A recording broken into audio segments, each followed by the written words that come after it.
Hello दोस्तों, स्वागत है आपका अपने YouTube चैनल पीके क्लासेस में। हम पढ़ रहे हैं मध्यकालीन भारतीय इतिहास में गुलाम वंश और उसमें आज हम पढ़ने वाले हैं बहुत ही महत्वपूर्ण शासक बलबन को। लेकिन बलबन को शुरू करने से पहले हम रजिया और बलबन के मध्य में जो तीन शासक हुए उनके बारे में जानेंगे। दोस्तों, हमने रजिया के वीडियो में पढ़ा था कि 1240 में जब रजिया की हत्या की गई तो उसके भाई बहराम शाह को शासक बनाया गया। मुइजुद्दीन बहराम शाह, इसका शासनकाल 1240 से 1242 तक। इसके समय में क्या विशेष हुआ? इसने एक नवीन पद सृजित किया। नाम था पद का नायब ए मामलिकात। और दोस्तों, इस पद का सृजन किया क्यों, ये समझिए। रजिया के विद्रोहियों में एक व्यक्ति था एतगीन। इसको इस पद पर नायब ए मामलिकात के पद पर बैठाया गया। रजिया के जो भी विद्रोही थे, इन्होंने बहराम शाह को इस शर्त पर शासक बनाया था कि हमें महत्वपूर्ण पद चाहिए प्रशासन में और आप एक कठपुतली शासक की तरह रहना। इसी क्रम में एतगीन को नायब ए मामलिकात का पद दिया गया। ये पद एक संरक्षक के समान पद होता था। संरक्षक दोस्तों तब नियुक्त किए जाते थे जब कोई वास्तविक सुल्तान या शासक अल्पवयस्क होता था, तो संरक्षक एक वयस्क व्यक्ति होता था जो सुल्तान के समस्त अधिकारों का उपयोग करता था। ऐसा ही एक पद नायब ए मामलिकात का बनाया गया। आज के परिदृश्य में देखें तो नायब ए मामलिकात जस्ट लाइक प्रधानमंत्री, प्राइम मिनिस्टर, सारे काम वही करता है और सुल्तान कौन? राष्ट्रपति के समान। ऐसे हम इमेजिन करके देख सकते हैं। तो ये नायब ए मामलिकात संपूर्ण अधिकारों का स्वामी था। जब बहराम शाह को अपनी स्थिति का पता चला कि ये तो गलत हो गया यार, हमने खुद ही सारे अधिकार दूसरे को दे दिए, तो इसने एतगीन की हत्या करवा दी। एतगीन की हत्या से तुर्क अमीरों ने इसका विरोध किया और उन्होंने बहराम शाह की हत्या करवा दी। अगले शासक बने अलाउद्दीन मशहूद शाह, 1242 से 1246 तक। इसके समय में वास्तविक शक्ति थी 40 मंडल के हाथ में। 40 मंडल को दोस्तों और क्या कहते हैं? याद करो। तुर्कान ए चहलगानी। और इसकी स्थापना किसने की थी? इल्तुतमिश ने। इल्तुतमिश ने बलबन को उसी समय इस दल में शामिल किया था और अलाउद्दीन मशहूद शाह के समय बलबन ने अपनी शक्ति का विस्तार किया। इस समय ये अमीर हाजिब पद पर नियुक्त किया गया और इसने अपनी शक्ति को धीरे धीरे बढ़ाया। तो वास्तविक शक्ति इस समय 40 मंडल के हाथ में थी और मशहूद शाह भी कठपुतली शासक था। अगला शासक था नासरुद्दीन महमूद।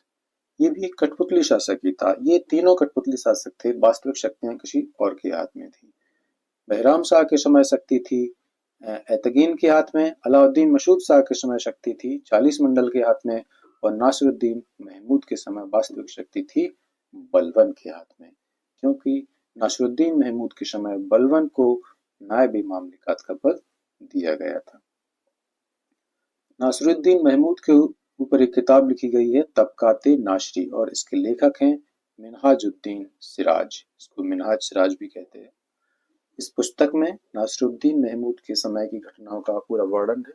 बलबन के बारे में भी इस किताब में जानकारी मिलती है।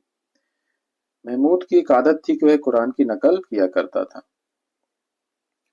नासिरुद्दीन महमूद ने 1249 में बलबन को उलुग खां की उपाधि दी। दोस्तों, उलुग खां की उपाधि इतिहास में कई लोगों को दी गई है। इससे पता चलता है कि काफी सम्मानजनक उपाधि हुआ करती थी। नायब ए मामलिकात का पद भी बलबन को दिया गया, यानी कि ये प्रधानमंत्री के रूप में काम किया और नासिरुद्दीन महमूद केवल एक रबर स्टाम्प की तरह काम करते रहे। बलबन ने अपनी पुत्री का विवाह भी नासिरुद्दीन महमूद से किया था, यानी बलबन महमूद का ससुर था। देखिए दोस्तों, इतिहास में ऐसा भी उदाहरण ये मिलता है देखने को कि एक दामाद ने ससुर को अपना उत्तराधिकारी बनाया। तो चलिए अब हम पढ़ते हैं बलबन को। उससे पहले हम देख लेते हैं कि इन तीनों के नाम कैसे याद कर सकते हो। देखो, जब इतिहास में बड़े बड़े नाम होते हैं और हमें उन्हें याद करना हो या क्रम से याद करना हो तो कैसे याद करते हैं? बड़े नाम बार बार बोलिए, याद हो जाएंगे। क्रम करने के लिए, क्रम से याद करने के लिए बड़े बड़े नामों के कुछ टुकड़े कीजिए और उन टुकड़ों में जो आपको सुटेबल लगे उनको एक क्रम में सेट करिए और एक फॉर्मूला बनाइए, शॉर्ट ट्रिक बनाइए। जैसे इनकी क्या बना सकते हैं, लो, मुइजुद्दीन का हमने पहला अक्षर लिया मु। अलाउद्दीन मशहूद शाह में से पहला अक्षर लिया आ। और नासरुद्दीन महमूद में से पहला अक्षर लिया ना। क्या बन गया? मुअना। जैसे कोई गाली दे रहा हो कि मुअना, ये तीनों शासक बड़े निकम्मे थे, कठपुतली शासक बने गए। या इनके ऐसे बना सकते हैं कि मुइजुद्दीन बहराम शाह में से लिया हमने बहराम, और अलाउद्दीन का लिया हमने मशहूद, नासरुद्दीन का महमूद। बहराम मशहूद महमूद, बहराम मशहूद महमूद, ये तीन शासक हो गए। ऐसे याद कर सकते हैं। और जिन लोगों को लगता है कि मैं ज्यादा फैक्ट पढ़ा रहा हूँ, वो लोग ये समझ लें कि कठिन टॉपिक या तथ्य जो लोग याद करते हैं, ऐसे कठिन टॉपिक याद करते हैं जिन्हें सामान्य लोग छोड़ देते हैं कठिन लगने के कारण, और खुद ही सोच लेते हैं कि ये क्वेश्चन नहीं आएंगे, बहुत कठिन है, और दूसरे आसान आसान पढ़ लेते हैं। तो वो बहुत बड़ी गलती कर रहे हैं, क्योंकि एग्जाम का लेवल दिनों दिन हाई होता जा रहा है, कठिन प्रश्न पूछे जा रहे हैं। तो ऐसे में आसान आसान चीज पढ़ने वाले बाहर, और सिलेक्शन या रैंक किसे किसको मिलेगी? जब कठिन चीजें भी पढ़ रहे हैं, उनको पढ़ने की ट्रिक्स ढूंढ रहे हैं, बार बार पढ़ रहे हैं, उन्हें याद कर रहे हैं। तो मैंने जो टॉपिक इसमें शामिल किए हैं, जो तथ्य हमने डाले हैं अपने नोट्स में, ये सोच कर डाले हैं कि अगर मैं प्रश्न पत्र बनाता तो कहाँ कहाँ से पूछ सकता था, या अपने अनुभव से भी देखा है कहाँ कहाँ से प्रश्न आते हैं। तो वो हमने सभी तथ्य इसमें शामिल किए हैं, तो आप ध्यान से पढ़ते रहिए। चलिए शुरू करते हैं। गयासुद्दीन बलबन। गुलाम वंश का ये महत्वपूर्ण शासक क्यों है, हम आगे जानेंगे ये क्यों है। सबसे पहले जान लेते हैं कि था कौन। दोस्तों, बलबन का वास्तविक नाम था बहाउद्दीन। यहाँ मैं एक चीज के लिए क्षमा चाहूंगा कि इल्तुतमिश के वीडियो में मैंने इल्तुत का वास्तविक नाम भी बहाउद्दीन बताया था, जो कि गलत है। उसको दिमाग से डिलीट कर दो और इसको सेव कर लो। बलबन, बासे बलबन, बासे बहाउद्दीन, ऐसे याद करो, ठीक है? बलबन बहाउद्दीन। ये कौन से वंश का था? दोस्तों, ये इल्बारी तुर्क था। पिछले वीडियो में हमने एक सुल्तान को और इल्बारी तुर्क बताया था। आप वीडियो में कमेंट करके हमें बताएं कि वो कौन था। बलबन जब सुल्तान बना तो इसने बलबनी वंश की नींव डाली, और ये स्वयं को ईरान के अफराशियाब वंश का वंशज भी कहता था। इसका वर्णन है फिरदौसी के शाहनामा में कि बलबन स्वयं को ईरान के अफराशियाब वंश का वंशज मानता था और प्रशासन में भी ईरानी आदर्श को फॉलो करने का प्रयास किया। ये तीन वंश याद रखना, इसमें से कुछ भी पूछ लें तो ये बलबन का ही वंश है। अब इसको कौन कौन से पद दिए गए? इल्तुतमिश के समय में जब बलबन को 40 दल में शामिल किया गया तो इसको खासदार का पद दिया गया। रजिया नेशी अमीर शिकार का पद दिया गया, यानी शिकार करने वालों का प्रमुख। बहराम शाह अमीर आखूर बताया था, असुसाला का प्रधान होता है। अलाउद्दीन मशहूद शाह ने अमीर हाजिब का पद दिया, अमीर हाजिब यानी दरबार का शिष्टाचार अधिकारी। और नासरुद्दीन महमूद ने नायब मामलिकात का पद दिया, यानी कि अपना प्रधानमंत्री या संरक्षक बना दिया। इसको उपाधि भी दी उलुग खां की। इसने, बलबन ने स्वयं को भी उपाधि दी, क्या? जिल्ले इलाही और नियामते खुदाई। इनके क्या अर्थ हैं और क्यों दी?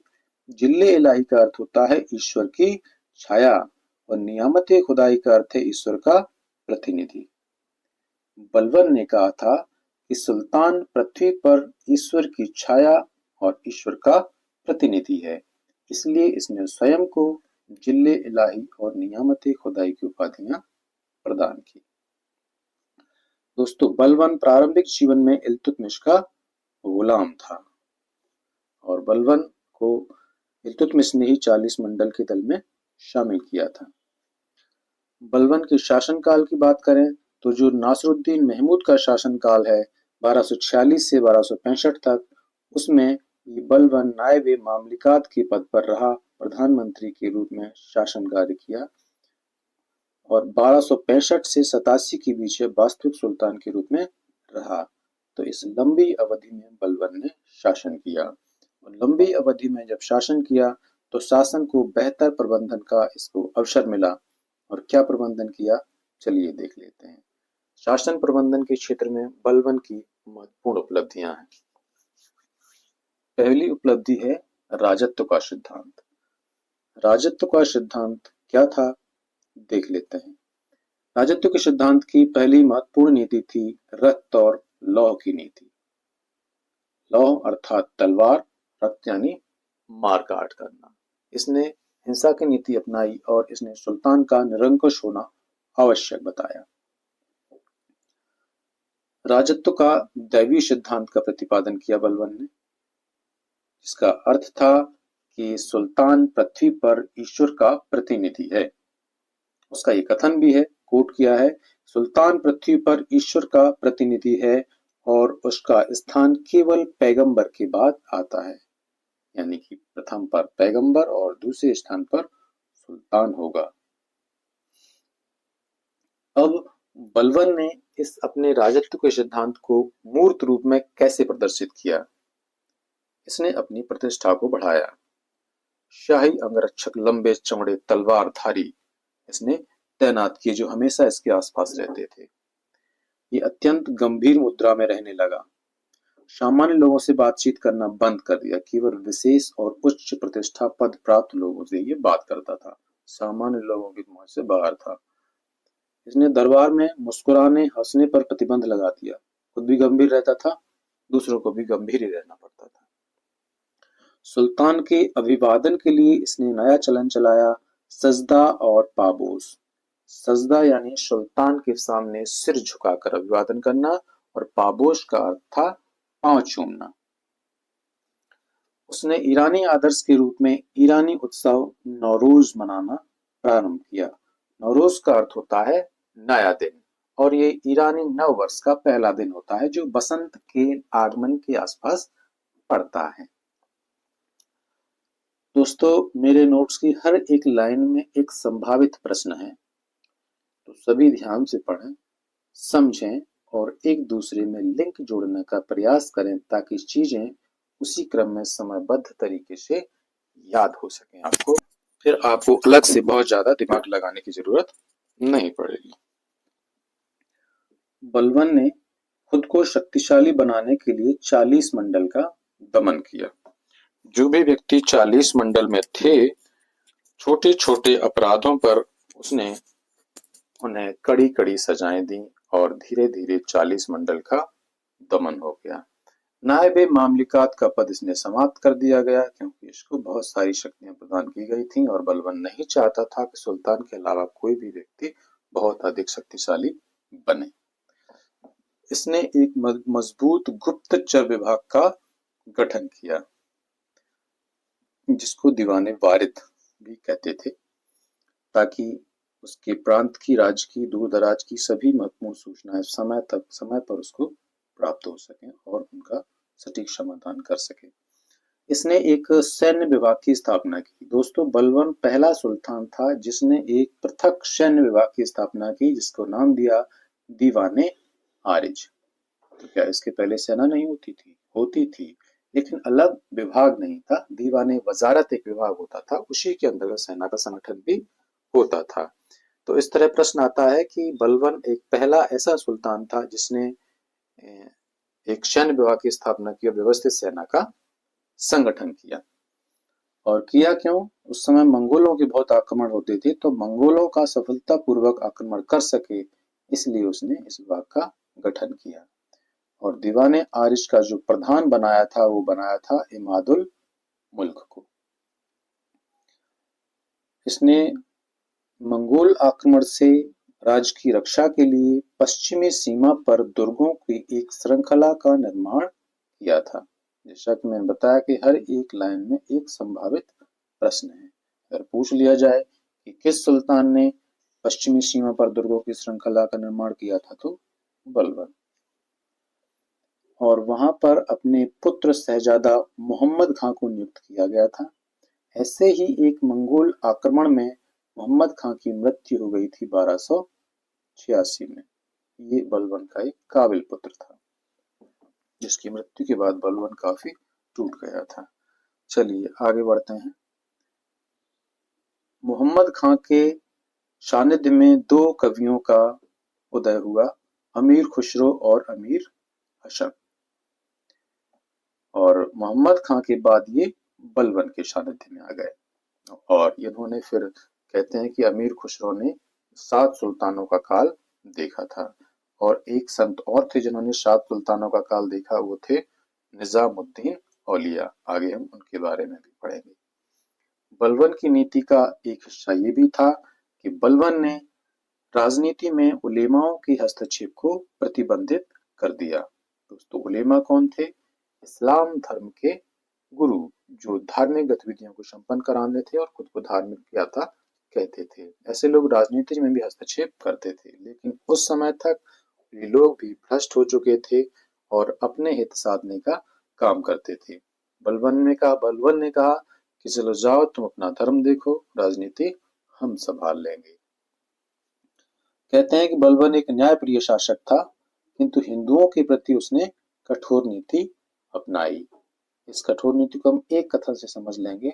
एक इतिहासकार है जियाउद्दीन बर्नी, लिखते हैं कि बलबन ब्राह्मणों का बड़ा शत्रु था, उन्हें समूल नष्ट करना चाहता था, क्योंकि वह उन्हें कुफ्र की जड़ समझता था। दोस्तों, कुफ्र का अर्थ होता है अल्लाह की शिक्षाओं को न मानने वाला अविश्वासी व्यक्ति। बलबन ने इक्तादारों के साथ ख्वाजा नामक अधिकारी की नियुक्ति की।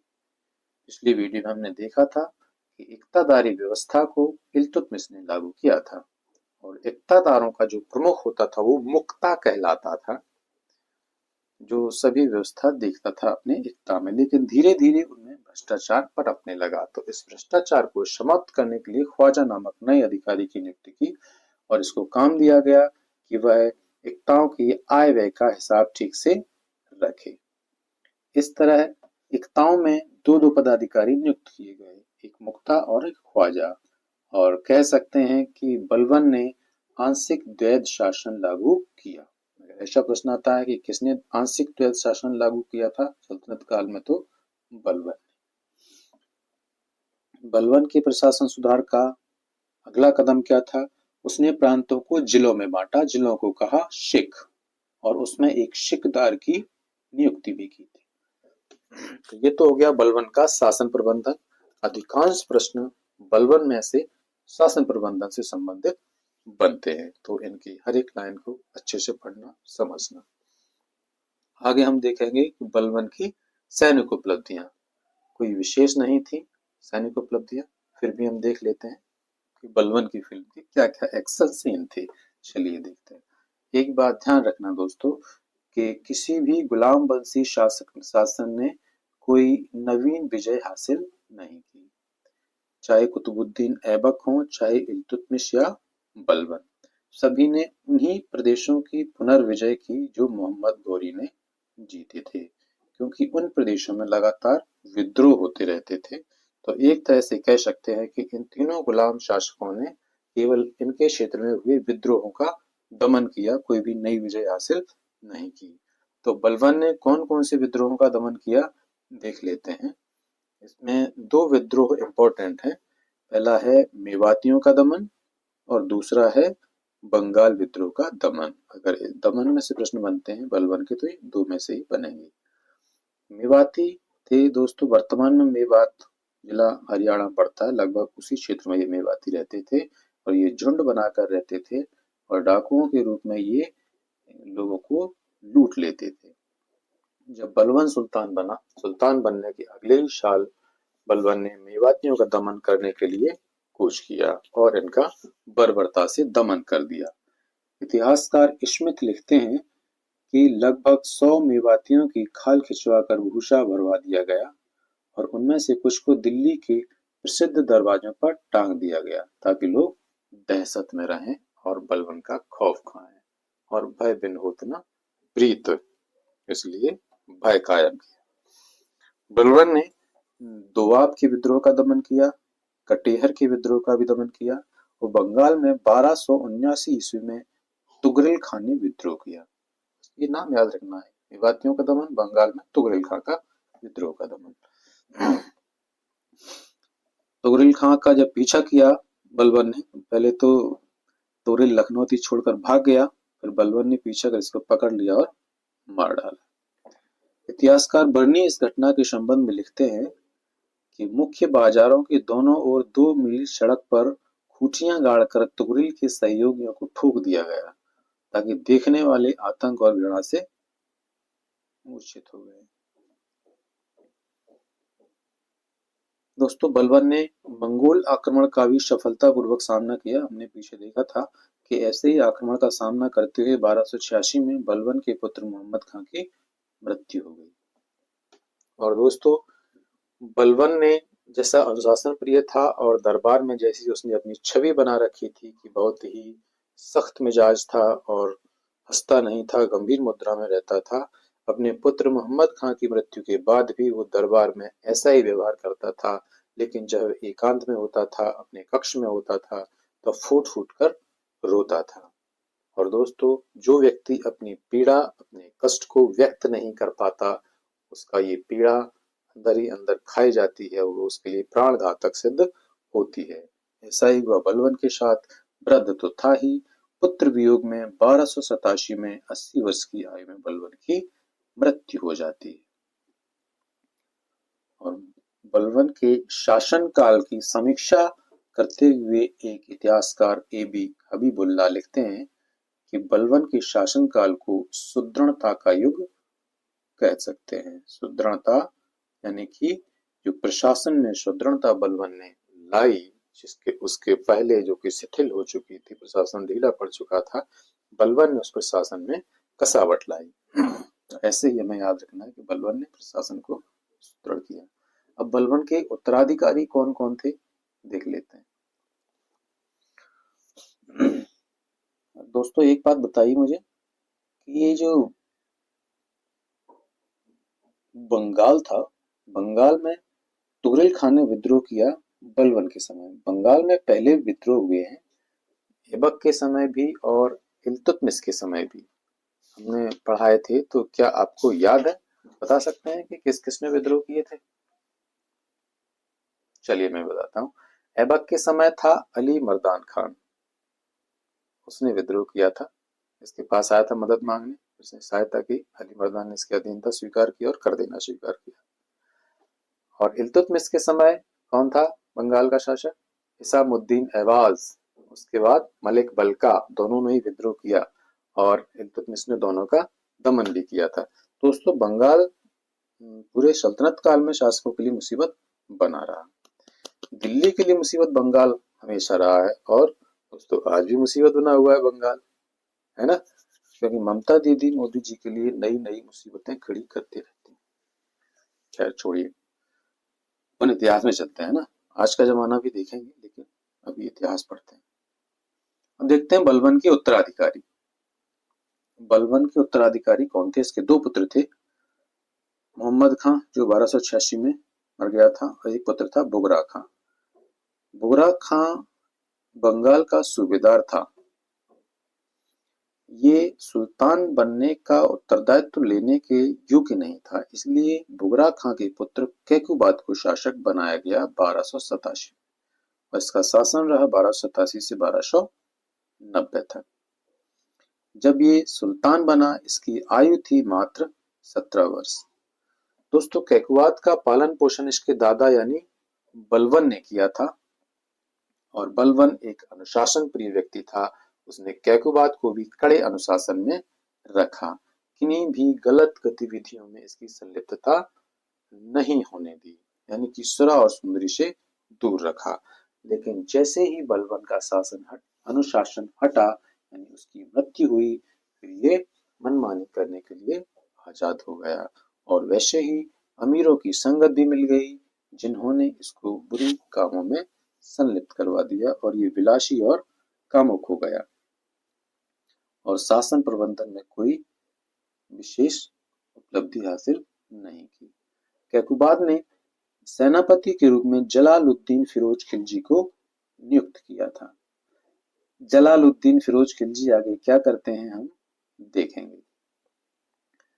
दोस्तों, तुर्क सरदार फिरोज शाह खिलजी के विरोध में थे, इसकी नियुक्ति का विरोध किया, क्योंकि ये सरदार फिरोज खिलजी को तुर्क नहीं मानते थे, क्योंकि फिरोज खिलजी तुर्कों और मंगोलों का सम्मिश्रण था। कुछ समय बाद जब कैकुबाद को लकवा मार जाता है तो तुर्क सरदारों ने फिरोज खिलजी की हत्या का प्रयास किया, लेकिन वो सावधान था, बच गया। और बच गया तो फिर उसने क्या किया, फिरोज खिलजी ने कैकुबाद की हत्या करवा दी और उसके 3 वर्षीय पुत्र क्यूमर्स को सुल्तान बनाकर स्वयं उनका संरक्षक बन गया। तो दोस्तों, इस तरह गुलाम वंश का अंतिम शासक कौन था, क्यूमर्स। अगर ऑप्शन में क्यूमर्स ना हो और कैकुबाद हो तो कैकुबाद लगा देना, अगर क्यूमर्स है या दोनों हैं तो हमें क्यूमर्स ही लगाना है, क्योंकि भले ही 3 वर्ष का हो, नाम मात्र के लिए इसको सुल्तान बनाया गया था। और आगे क्या हुआ, फिरोज शाह खिलजी ने क्यूमर्स को अंधा करवा दिया और मार दिया और जलालुद्दीन फिरोज खिलजी 1290 ईस्वी में स्वयं सुल्तान बना और खिलजी वंश की नींव डाली।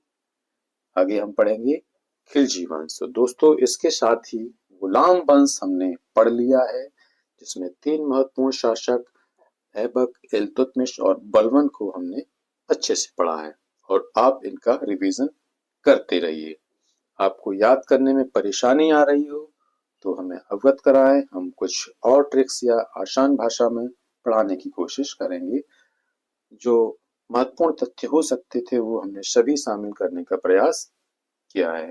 दोस्तों, वीडियो कैसा लगा हमें कमेंट करके जरूर बताएं, वीडियो को लाइक करें, चैनल को सब्सक्राइब करें। खुश रहिए, पढ़ते रहिए। मिलते हैं अगले वीडियो में खिलजी वंश के साथ। तब तक के लिए धन्यवाद।